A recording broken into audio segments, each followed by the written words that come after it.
कभी आशा की खुशी और कभी दुख निराशा की और कभी दुख निराशा की बात करता है कवि कमल परिभाषा की ज़रूरत है कपड़ा मकान और अन्न की कपड़ा मकान और अन्न की लिख रहा हूँ आज कविता मैं पराया धन की। दोस्तों, मेरी कविता का शीर्षक है विधि के नियम ये कहता है।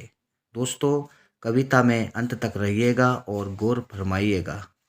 जाना तुमको पराया घर विधि के नियम ये कहता है।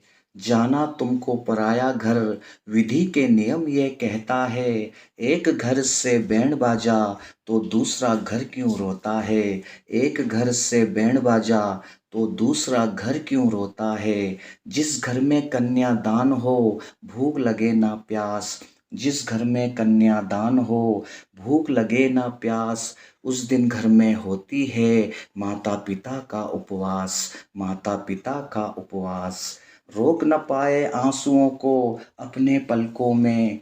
रोक न पाए आंसुओं को अपने पलकों में। जिस बेटी को मेला घुमाया बिठाकर अपने कंधों में। बिठाकर अपने कंधों में। अपना खुद सादा खाकर पनीर बनवाते हैं। अपना खुद सादा खाकर पनीर बनवाते हैं। घर के चौखट पर जब बाराती आते हैं। जब बाराती आते हैं। कितनी सादगी से पिता हाथ जोड़कर सर झुकाता है। कितनी सादगी से पिता हाथ जोड़कर सर झुकाता है। एक घर से बैंड बाजा तो दूसरा घर क्यों रोता है। तो दूसरा घर क्यों रोता है। छूट जाएगी अपनी सखी सहेलियां और गांव शहर की वो गलियां। और गांव शहर की वो गलियां। रिश्ता तो किसी से जुड़ना था देखो जुड़ गया। रिश्ता तो किसी से जुड़ना था देखो जुड़ गया। आज एक बेटी को उसका जीवन साथी मिल गया। आज एक बेटी को उसका जीवन साथी मिल गया। समय कैसे बीता कुछ पता न चला। समय कैसे बीता कुछ पता न चला।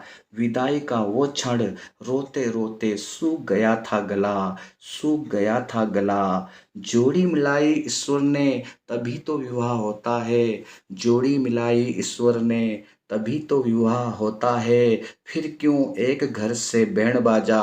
एक घर से बैंड बाजा तो दूसरा घर क्यों रोता है। तो दूसरा घर क्यों रोता है।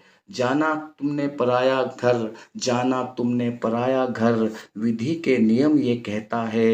एक घर से बैंड बाजा तो दूसरा घर क्यों रोता है। तो दूसरा घर क्यों रोता है। धन्यवाद। दोस्तों, फिर मिलूंगा मैं आप सभी को अपनी नई कविता और नए वीडियो के साथ।